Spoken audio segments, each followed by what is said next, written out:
गार झाला का चहा? मी परत गरम करून आणू? मी आलं घातलं का त्यात? म्हणजे मी लक्षात ठेवलं होतं की आलं घालायचं, पण आता मला आठवत नाही. Relax relax. मला सांग, आता नक्की कुठल्या गोष्टीचं टेन्शन आलंय तुला? नाही, टेन्शन असं नाही रे, पण कोणी असं मुद्दामून बोलायचं आहे असं म्हणून बोलावलं ना की भीती वाटते ना जरा. काय बोलायचं असेल, काय सांगायचं असेल, आपल्या कुठल्या बोलण्याचा काय अर्थ काढला गेला असेल. मी काही चुकले तर नाहीये ना? पण तू चुकलीच नाहीयेस ना छोटी आई. काय माहित असं कसं चालेल? तुला तुझे स्वतःचे विचार, स्वतःची कारणं ठामपणे मांडता आली पाहिजेत. नाहीतर काय होतं ना, गैरसमज वाढत जातात. गैरसमज कशाबद्दल? तू काय म्हणतोयस? म्हणजे मला नीट कळत नाहीये. एक्झॅक्टली कळतंय तुला मी काय म्हणतोय. हो छोटी आई, ज्या माणसाने तुला आयुष्यभर दुय्यम स्थान दिलं, तुच्छतेने वागवलं, त्या माणसासाठी तू तुझं घर, कुटुंब का पणाला लावतेस? का? श्री, काय कारण सांगू मी तुला आता? छोटी आई, समज की तो तुझ्या आयुष्यात नसेल तर काय फरक पडेल? ऐक ना, फक्त समज तो तुझ्या आयुष्यात नसेल तर काय फरक पडेल? कारण तसंही तुझ्या आयुष्यात असून त्यांनी काहीच केलं नाहीये. श्री, त्यांनी लग्न केलंय माझ्याशी. हो, पण म्हणजे त्याचा मालकी हक्क नाही ना तुझ्यावर. म्हणजे त्यांनी त्याला हवं तसं वागावं आणि तू निमूटपणे सहन करावंस असं नाही ना? नाही श्री, असं अजिबात नाहीये. पण छोटे, आता असंच वाटतंय. मला सांग, लग्न झालंय म्हणजे काय ग? फक्त विधी झालेत. त्याच्या पलीकडे नवरा बायकोनी एकमेकांची साथ द्यावी, एकमेकांच्या पाठीशी उभं राहावं. यातलं काही केलंय त्यांनी? केलंय श्री. पण त्याचबरोबर त्यांनी तुझा शारीरिक आणि मानसिक छळही केलाय. त्याचं काय? श्री, तुम्हाला फक्त छळच दिसतो, पण मला पूर्णपणे माहितीये की त्यांनी माझ्यावर जीवापाड प्रेमही केलंय.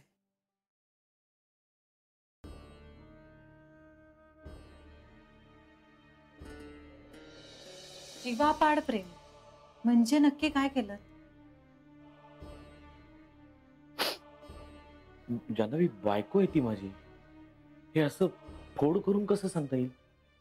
ठीक आहे, उदाहरणादाखल सांगा. माझ्यावर रागवू नका. मला कदाचित हे बोलण्याचा अधिकार नसेल, पण आता हे समजून घेण्याची गरज निर्माण झाली आहे. प्रत्येक जोडप्यात काही ना काहीतरी भांडणाचे मुद्दे असतात. अनेकदा काहीतरी करण्याची खूप तीव्र इच्छाही मनात असते. पण दोन गोष्टी आपल्याला सावरतात. एक म्हणजे आपली सत्सद विवेक बुद्धी आणि दुसरी म्हणजे आपल्यावर जीवापाड प्रेम करणाऱ्या माणसांचा विचार.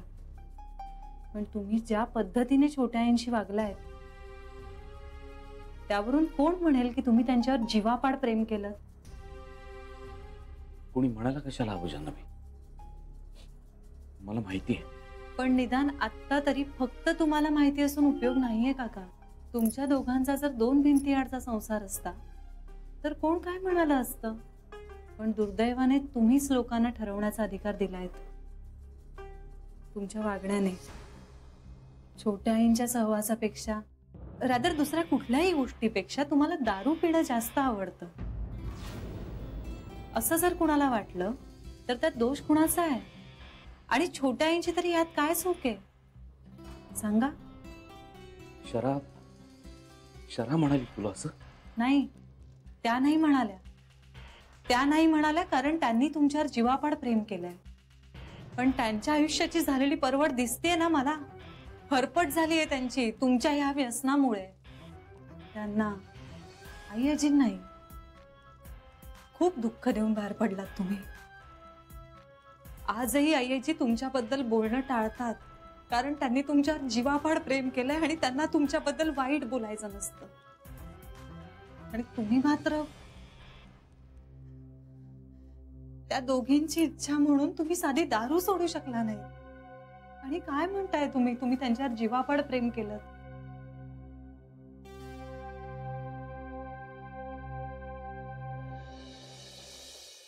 छोटी आई, तुझा गैरसमज आहे हा. फक्त डोळे मिटून घेतलेस तू. नाही श्री, हा एवढाच समज खरा आहे माझा.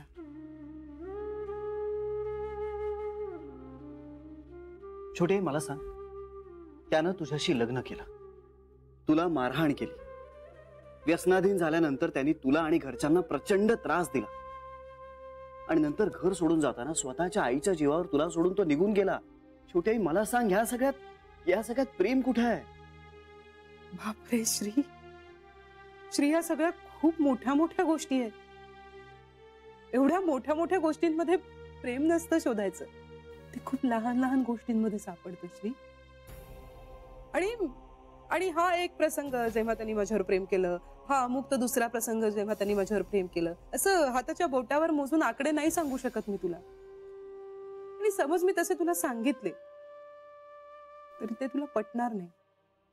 पटेल मला, सांगून तर बघ. श्री, मला ना तुझ्यासारखं असं मुद्देसूद नाही येत बोलता. मला जसं जमेल तसं मी तुला सांगायचा प्रयत्न करते. हे चुकले, अतिशय बेजबाबदारपणे वागले. आणि श्री, आता हे त्यांनाही मान्य आहे.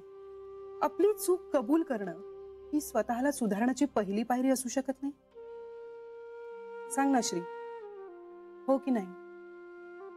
त्यांचा स्वभाव थोडासा विचित्र आहे. ही एक गोष्ट जर आपण बाजूला केली तर बाकी प्रत्येक कृतीतून त्यांचं फक्त प्रेम दिसतं श्री. आणि तेही माझ्या एकटीवर नाही, सगळ्यांवर. ज्या क्षणी आईने त्यांना घर सोडून जायला सांगितलं ना, त्या क्षणी ते तिथून निघून गेले. हे फक्त माझी जबाबदारी त्यांना झटकून टाकायची होती म्हणून नाही, त्यांना आईंना आणखीन त्रास द्यायचा नव्हता म्हणून. श्री, नाहीतर मला त्यांच्या बरोबर संसार करायचाच होता. आणि हे त्यांनाही माहितीये. तुझ्या काकांचं तुझ्या आई आजीवर किती प्रेम आहे हेही तुला माहितीये ना श्री. आणि हे जेव्हा एखाद्यावर प्रेम करतात ना, तेव्हा मग ते जीवापाड प्रेम करतात श्री. आणि माझ्यावरही यांनी असंच प्रेम केलंय. तरीही व्यसन काही सोडलं नाही, प्रेम केलं तेही स्वतःच्या सोयीनुसार. असं नाहीये श्री. घरातून बाहेर पडल्यानंतर 3 वर्ष यांनी दारू सोडली होती. 3 वर्ष श्री. पण यांची अवस्था मला नाही बघावलं श्री. आणि एक दिवस मीच त्यांना म्हणाले, काय म्हणालीस तू? की दारू प्या? नाही श्री, असं नाही श्री. घरातून बाहेर पडल्यानंतर हे अगदी एकटे पडले होते. आणि एकटेपणात ते काय म्हणतात ना श्री, नैराश्य, माणूस असा डिप्रेशन श्री. श्री, खूप डिप्रेशन आलं होतं ह्यांना. आणि अशा एकट्या पडलेल्या माणसाला श्री प्रेमाची, आपुलकीची गरज असते ना. पण आपण तर त्यांना एकट्याने सोडलं होतं. आजूबाजूला सगळे अनोळखी लोक श्री, एकही मायेचा शब्द नाही. एवढ्या भरल्या घरातून माणूस निघून गेला, तो एकटा पडला होता श्री. त्या सगळ्या मानसिक अवस्थेत ते परत दारू प्यायला लागले. म्हणजे काय? म्हणजे शेवटी पुन्हा मनावरती ताबा नाहीच? नाही श्री, असं नाहीये श्री. मी तुला सांगितलं ना, याने ठरवून दारू सोडली होती श्री. एक तो ताई चांगली 3 वर्ष. आणि तेही फक्त स्वतःसाठी नाही श्री, श्री माझ्यासाठी, आमच्या बाळासाठी.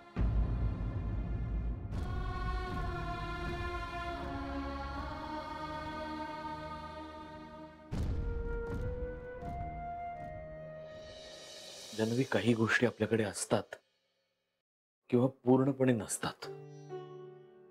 ते अशा ठरवून विचार करून वगैरे आणता नाही येत. तू म्हणतेस ना, ही सत्सद विवेक बुद्धी ही बहुधा मुळात माझ्याकडे कमीच असावी. मी दारू प्यायला लागलो, खूप जास्त दारू प्यायला लागलो. हा त्याचाच परिणाम होता, कारण नाही. म्हणजे माझ्यावर प्रेम करणाऱ्या आजूबाजूच्या माणसांबद्दल मला काही वाटायचं नाही असं नाही. खूप काही वाटायचं मला. मी खूप जास्त विचार करायचो दुर्दैवाने त्या सगळ्यांचा. आणि मग त्या सगळ्याचा मला खूप त्रास व्हायचा, स्वतःचा खूप राग यायचा, लाज वाटायची. त्या सगळ्या सत्य परिस्थितीपासून खूप दूर जावं, खूप लांब जावं असं वाटायचं. आणि मग मी अजून प्यायचो. नाही, मी माझ्या पिण्याचं समर्थन करत नाहीये, अजिबात नाही. माझ्या वागण्याची कारणं शोधणं मी आजकाल बंदच करून टाकलंय. हे फक्त आपलं तू विचारलंस म्हणून. मला घराबाहेर पडून 3-1 वर्ष झाली होती. शहरात तेव्हाही भेटायचीच मला. आमचा संसार असाच आमच्या पुरता चालू होता, चोरून लपून. आणि त्यात आम्हाला एक दिवशी कळलं की शहराला दिवस गेले. आम्हाला दोघांनाही खूप आनंद झाला. मूल हवं होतं आम्हाला दोघांनाही. शहराला तर प्रचंड आनंद झाला, खूप. तिचं तर ते एकमेव स्वप्न होतं जान्हवी, आई होण्याचं. आणि मला सुद्धा मुलं खूप आवडायचीच, लहान मुलं. श्रीला सुद्धा मी सगळं तुला सांग असं. तिने मला त्या आमच्या बाळाची शपथ घातली. मी पूर्णपणे दारू सोडली होती जान्हवी, पूर्णपणे. व्यवस्थित काम करत होतो, बेकऱ्यांमधनं ऑर्डर्स मिळवत होतो, बरं चाललं होतं. म्हणजे आमचा छोटासा संसार नक्कीच चालवू शकलो असतो. शहरात तर आनंदानं वेडी पिशी झाली होती माहिती.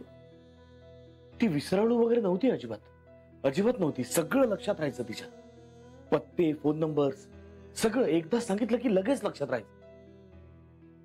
पण मग काय?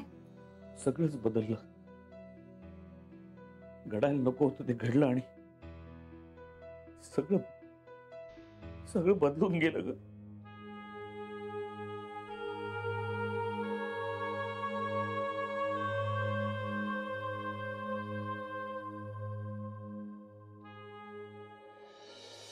श्री, आणि मी माझं गुपित फक्त तुला सांगितलं होतं, फक्त तुला. तेव्हा तू खूप लहान होता श्री. तुला कळलं की नाही मला नाही माहित. बहुधा नसेल कळलं, पण माझ्या चेहऱ्यावरचा आनंद बघून तू खूप खुश झाला होता. तुझ्या कानात एक गंमत सांगितल्यावर ना येवल्याच्या हाताने मिठी मारली होतीस मला. तुझं गुपित? श्री, मी तुझ्या कानात सांगितलं होतं की मी तुला एक छोटं भावंड आणणार आहे. मी तुला हेही सांगितलं होतं श्री की हे कुणाला सांगायचं नाही. हे फक्त तुझं आणि माझं गुपित आहे. मी तुला सांगितलं तेव्हा तू काय म्हणालास माहितीये? हे छोटी आई, पण भाऊ नको, हा बहीण आण. कारण भाऊ खूप मस्तीखोर असतो. मी जेव्हा ह्याला हे सांगितलं तेव्हा मी खूप रडले श्री, खूप रडले. कारण ह्याला सुद्धा मुलगीच हवी होती श्री. हे जेव्हा सगळं कळलं ना त्यांना, तेव्हा आपला सगळा मान अपमान सगळं बाजूला ठेवून ते आईचे पाय धरायला तयार झाले होते श्री. कारण त्यांना आपल्या मुलावर फक्त आईचे संस्कार हवे होते, फक्त आईचे. याने मला सांगितलं की शरा तशीच वेळ आली ना तर तू आणि आपलं बाळ घरी राहा. मी राहीन शरा, एकटा मी राहीन. श्री, त्या सगळ्या काळात तरी खरंच दारू सोडली होती. खूप जबाबदार माणसासारखे वागायला लागले होते ते. पण मग पुढे छोटे, पुढे बाळाचं काय? छोटे सांग ना.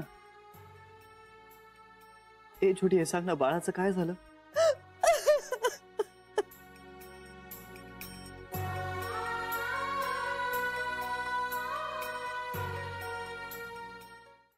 हळूहळू सत्याची जाणीव झाली.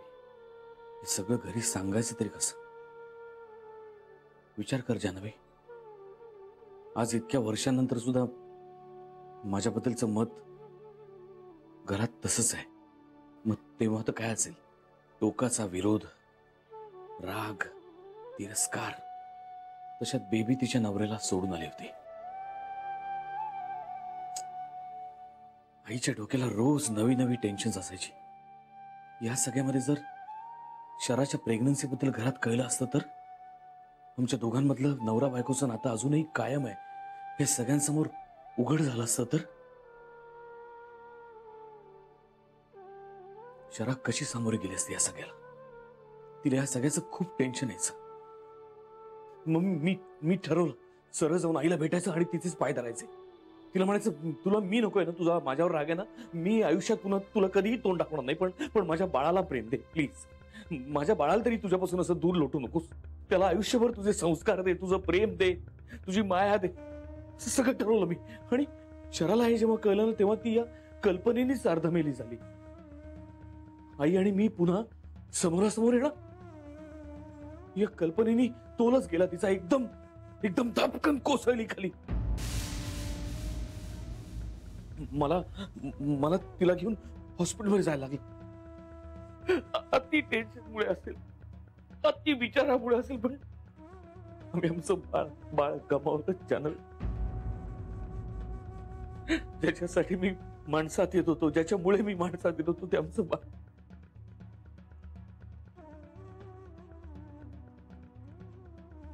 शराचं मिस्टर मी पूर्णपणे खचून गेलो होतो जान्हवी. मी पूर्ण संपलो होतो, संपून गेलो होतो.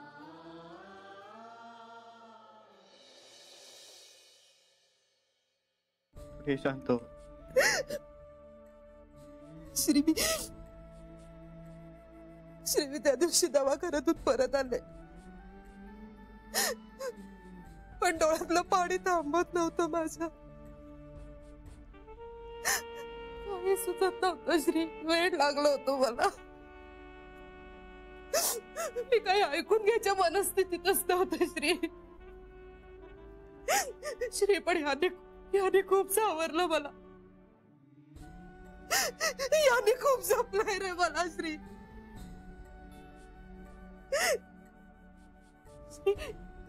मी काही ऐकतच नाही म्हटल्यावर ते माझ्या समोर बसले आणि मला म्हणाले की शरा विसर. याने मला सांगितलं श्री की शरा विसर, सगळं विसर. आणि शरा विसरली श्री. आणि शरा सगळं विसरली.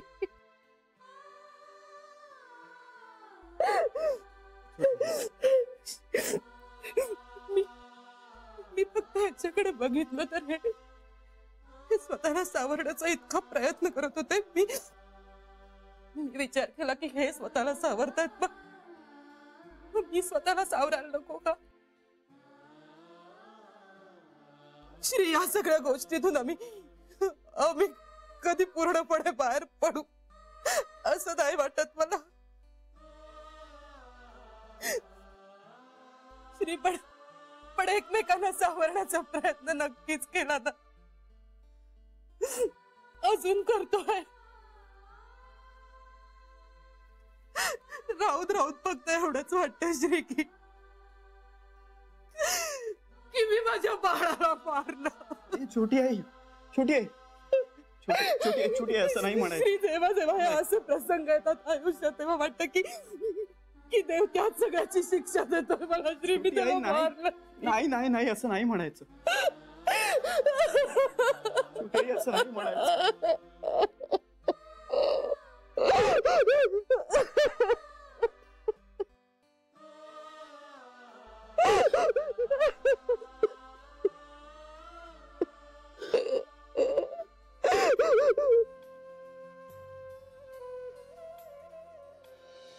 कशासाठी जगतोय, आपल्या आयुष्याचं ध्येय काय, काहीही कळेना असं झालं होतं मला. एकच भावना पक्की होती मनात की आपण माणूस म्हणून पूर्णपणे नालायक आहोत. मुलगा म्हणून, काका म्हणून,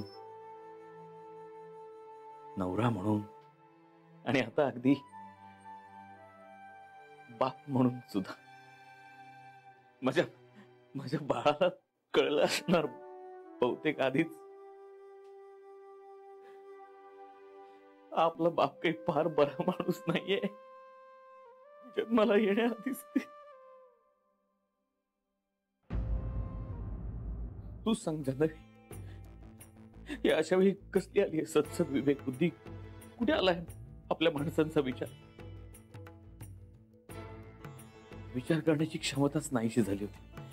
शहराच्या आजूबाजूला सगळी माणसं होती, डोळ्यांसमोर श्री होता, कशी कशी सावरली बिचारी. पण माझ्या आयुष्यात जी पोकळी निर्माण झाली ती पुन्हा कधीच भरून नाही निघाली.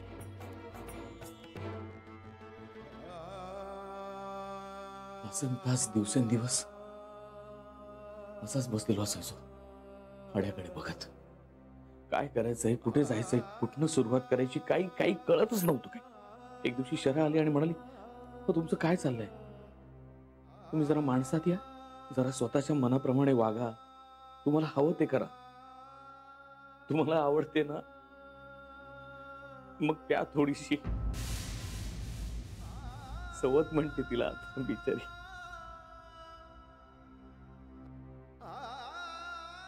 महत्वाचं काय असतं असं विचारलंस ना तू मगाशी? जगणं. जगणं महत्वाचं असतं जान्हवी, जगत राहणं महत्वाचं. त्यावेळी कसं का असेना पण मी मरून गेलो असतो ना तर शहराचं काय झालं असतं?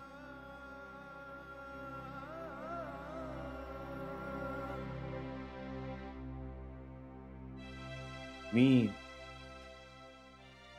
श्रीने दिलेली ऑफर स्वीकारणार शहरासाठी.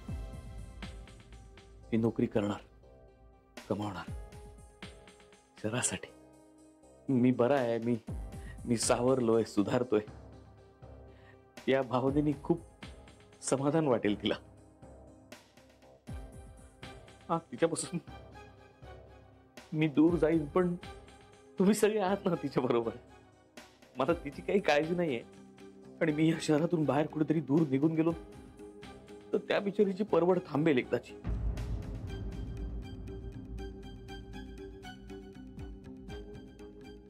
कदाचित